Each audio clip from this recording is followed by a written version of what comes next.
dan tiba-tiba auto approve dan uang masuk ke rekening. Karena kemudian panik dan tidak ngerti, akhirnya. Assalamualaikum warahmatullahi wabarakatuh. Selamat pagi dan salam sejahtera untuk kita semua. Pagi ini saya tertarik untuk memberikan materi konten mengenai rupiah cepat ya. Karena masalah rupiah cepat ini diantaranya yang jarang orang pahami adalah sistem auto approve yang kemudian rentan ini. Akhirnya banyak menganggap dia tidak pernah klik sama sekali, tapi tiba-tiba ada dana masuk. Jadi tiba-tiba dana masuk dan dia merasa tidak ada akad sama sekali, tidak ada perjanjian sama sekali, tidak ada ketertarikan sama sekali, hanya coba-coba, kemudian tiba-tiba auto approve dan uang masuk ke rekening. Karena kemudian panik dan tidak ngerti, akhirnya dia mencoba ngubungi CS tapi tidak ada respon sama sekali. Dan akhirnya dia kemudian scroll, lihat di media sosial, katakanlah di Instagram, rupiah cepat tuh kan banyak. Nah, saat dia kontak ke media sosial resmi karena lambat, kemudian dikira ada rupiah cepat juga di situ yang dianggap menurut dia itu pengikutnya banyak, kemudian kayak beneran gitu. Kemudian dia masuk ke situ, ditanggapi sama mereka dan mereka memberikan rekening, semacam rekening virtual untuk dikembalikan. Saat dikembalikan dan akhirnya ya begitulah, tetap ada penagihan. Akhirnya orang nganggap rupiah cepat tuh sebetulnya legal apa ilegal sih? Kok saya sudah mengembalikan uang tapi kok masih ada cicilan seperti saya melakukan pinjaman. Nah, itu yang saya maksud sebagai hutang palsu, dan ini terjadi ke beberapa orang, dan bahkan ada yang sudah nelpon saya dan merasa dirinya tidak pernah hutang, tapi akhirnya karena dia itu berpikir baik, positif, akhirnya dia ambil pinjol secara beneran, kemudian dibayarkan hutang tadi itu. Ya begitu, akhirnya dia kemudian terjebak, punya masalah banyak di bidang pinjaman dan panik, takut. Akhirnya kemudian dia coba cari lagi solusi, ketemulah konten-konten kreator yang live streaming resmi, menganggap dirinya resmi dan bisa menyelesaikan masalahnya. Dan ternyata apa yang tadi, kejebak joki di situ. Saat kejebak joki bukan solusi yang dia dapatkan, tapi justru adalah masalah baru dan uang dia hilang, makin banyak pinjaman, tapi dia sendiri nggak mendapatkan uang sama sekali dari yang dia pinjam, seperti itu. Nah, inilah fenomena yang pemerintah harus melihat sebagai sebuah masalah yang kompleks. Jadi tidak melihat dari sisi orang utang harus bayar, enggak gitu, tapi lihat konteksnya, lihat latar belakangnya, seperti itu. Jadi teman-teman semua yang nonton video ini, jadi melihatnya jangan lihat satu sisi bahwa hutang harus bayar, atau iya tentu hutang harus dibayar, tapi ini latar belakang konteks masalah yang harus dipahami oleh pemerintah ataupun stakeholder yang ada, ataupun para pengusaha-pengusaha fintech, bahwa usaha memberikan pinjaman secara cepat seperti itu rentan menjadi tempat ladang yang basah untuk para penipu, untuk orang-orang yang tidak punya hati sama sekali, orang-orang yang menganggap pekerjaan itu adalah pekerjaan yang biasa dan akhirnya harus melakukan pekerjaan-pekerjaan seperti itu.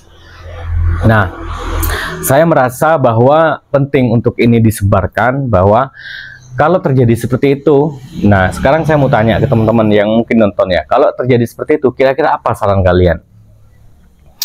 Kalau itu dibayar, nih saya tanya ya, sebelum kita ngasih tips-tips ya, kalau itu dibayar berarti kan sudah rugi dua kali. Uang bekerjaan habis untuk bayar hutang yang sama sekali dia tidak pinjam karena kejebak. Kemudian yang kedua, kalau dia nggak bayar, dia harus mengalami yang namanya tekanan penagihan yang bertubi-tubi melalui telepon dan ketakutan-ketakutan yang terjadi saat ini. Bahkan pada akhirnya teman-teman ya, hal semacam ini itu tidak hanya 1-2 orang yang mengalami, tapi banyak banget, dan harus resikonya banyak. Perceraian makin tinggi, pengangguran makin naik, ya kan, indikator PHK makin besar kan, nggak gitu.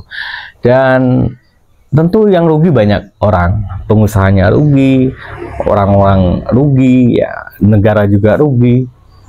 Nah, ini masalah serius kayak gitu loh.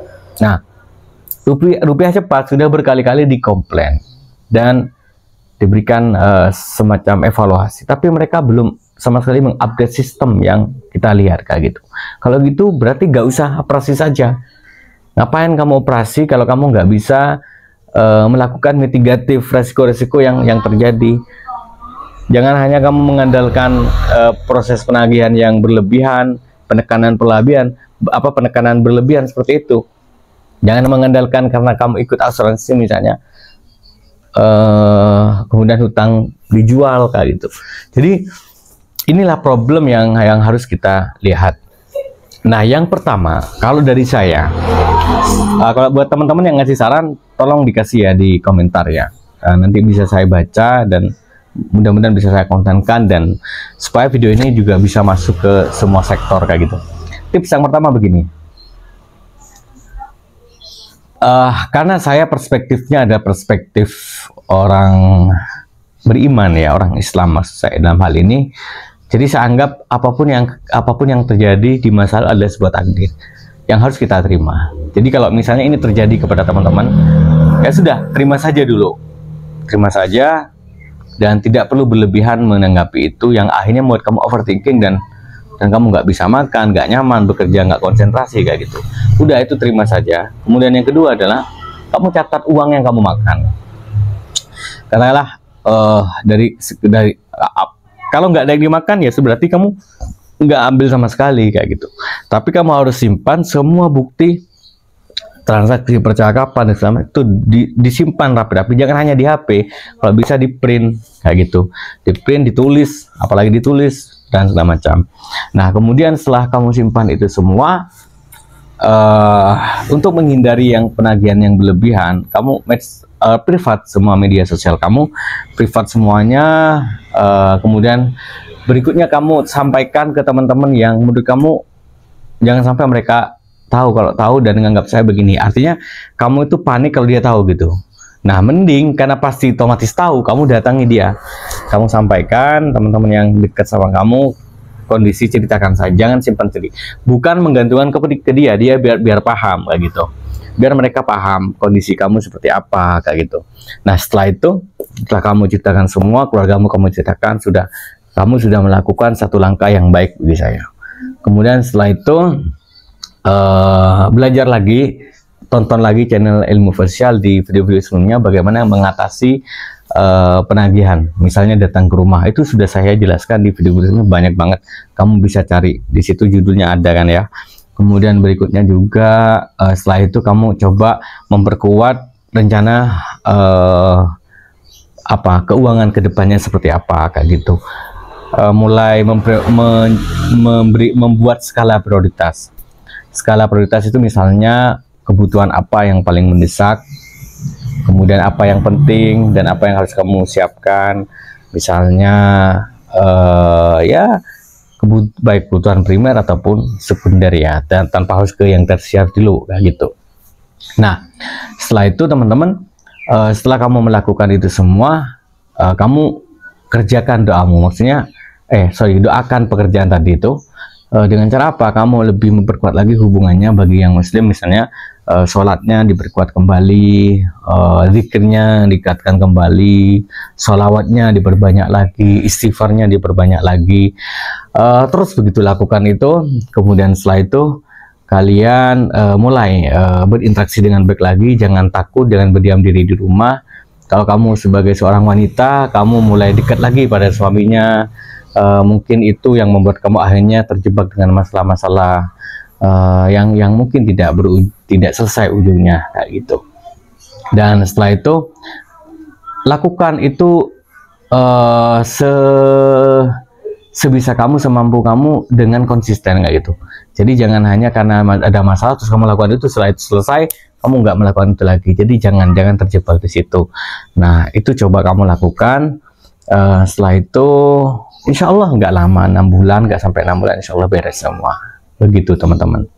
Jadi semoga video ini bermanfaat, dan buat kalian yang hari ini punya masalah serius di bidang pinjol ataupun pinjaman daring, itu tidak hanya kalian yang punya masalah, semua banyak masalah. Dan semoga video ini bermanfaat dan bisa sampai ke teman-teman yang hari ini lagi bersedih gundah gulana. Terima kasih. Salam hormat dari saya, Mas Fai, pengisi channel Ilmu Official. Dan buat kalian yang baru masuk, silakan kalian bisa like, subscribe, dan ikuti channel saya ini. Dan buat kalian yang masih misalnya belum begitu kuat untuk sendirian berjuang menyelesaikan masalah, kamu bisa masuk ke grup channel Ilmu Official. Ada di Telegram, ada di saluran juga, ada di WhatsApp juga ada. Semoga ini bermanfaat ya. Assalamualaikum warahmatullahi wabarakatuh.